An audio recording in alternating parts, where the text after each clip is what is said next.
Welcome back, gardeners. In the last video, I showed you why I'm switching most of my garden this year to raised beds. And now that the layout's done and February is rolling right along here, it's time for one of my favorite parts of the season, and that is tomatoes and peppers, starting them from seed.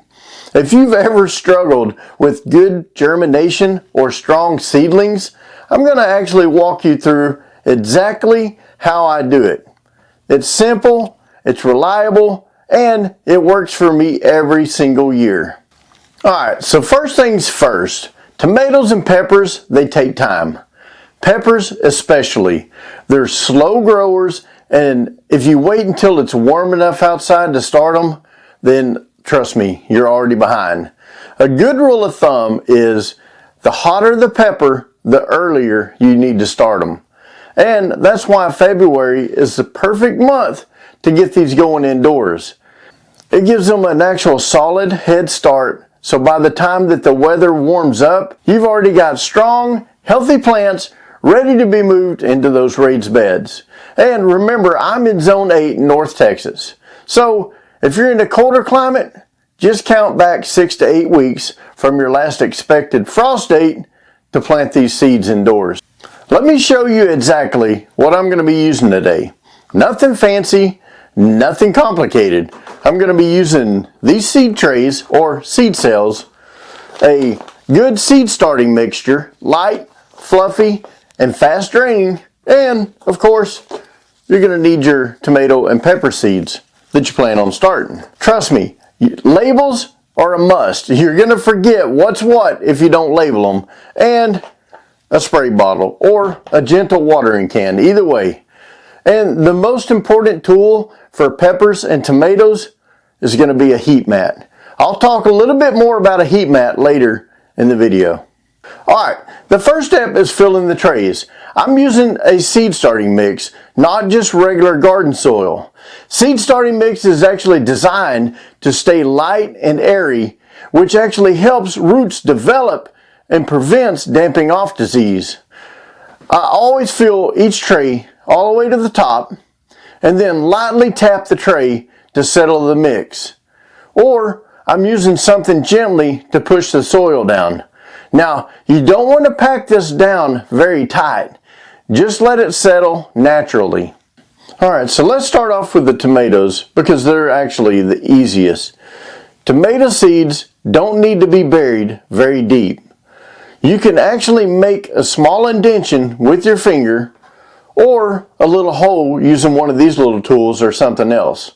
Maybe 1/4 of an inch is all it takes. Drop 1 or 2 seeds in and gently cover them up. I usually drop 2 seeds just in case one doesn't germinate. You don't need to overthink this. Tomatoes are actually pretty forgiving plants. Now peppers, on the other hand, peppers are a little more particular. We're going to go through some of the same process as we did with the tomatoes. Small indentation, drop the seeds in, but peppers are going to take longer to germinate. Sometimes a lot longer. That's why the heat mat is so important.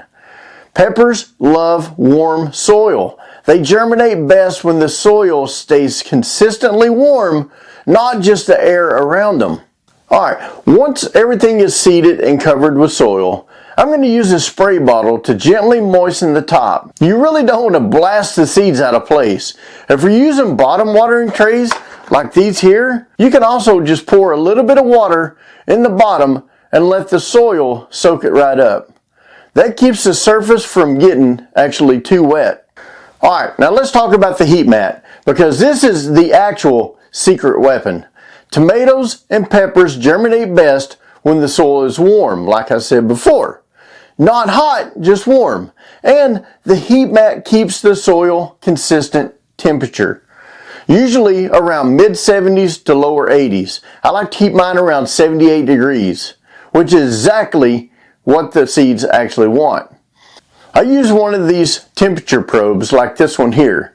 This allows me to plug in the heat mats to this temperature probe and set the temperature that will actually control the soil. These are somewhere around $30 to $40 online. I can't remember how much I paid for mine, but around that. You don't have to have one of these, but if you're like me, you tend to forget to check on the soil and make sure that the soil doesn't get too cold or too dried out. Without a heat mat, peppers will take anywhere between 2, 3, sometimes even 4 weeks to sprout. And with this heat mat, you can usually see germination in either a week or less.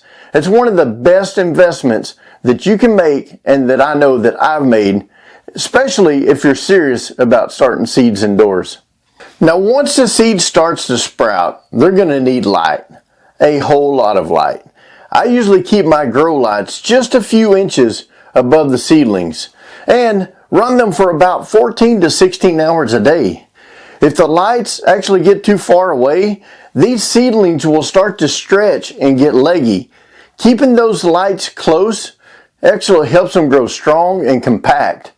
I've done a video that explains the difference in the lights, the temperature of the lights, and the different types of grow lights that you can use and stuff like that. And I'm going to link that down in the description just in case you're interested. So here's what you can expect over the next few weeks. Tomatoes will pop up pretty quickly. Peppers, they're going to take their time. But once they sprout, they grow steadily. As they start to get bigger, that's when I like to separate them out and put them into their own larger containers. And eventually, when the weather warms up, they're going to be moved out into these raised beds that we've talked about in the previous video. That video will also be linked down in the description. And trust me, after what I've dealt with for the last 2 years, I cannot wait to see these plants growing in the soil that I can actually control. So if you haven't watched the first 2 videos in this small little series I put together, then definitely check these out. Video 1 actually explains why I almost didn't garden this year. And video 2 shows the raised bed setup that's going to change and make my season completely different. And if you're starting your own seeds this year, drop a comment down in the bottom. I'm always excited to find out what everybody else is growing. What kind of tomatoes are you growing this year? And I love seeing what everybody else is planting. So thanks for hanging out with me today. And if you've watched this whole series, thanks for watching the whole series. This is the start of a brand new season, and I'm actually excited to bring you along with every step of it. Don't forget to like this video and think about subscribing to the channel. Every subscription makes a huge difference to me, and it helps the YouTube algorithm push it out to other gardeners. Let's have a great season, and like always, keep it growing.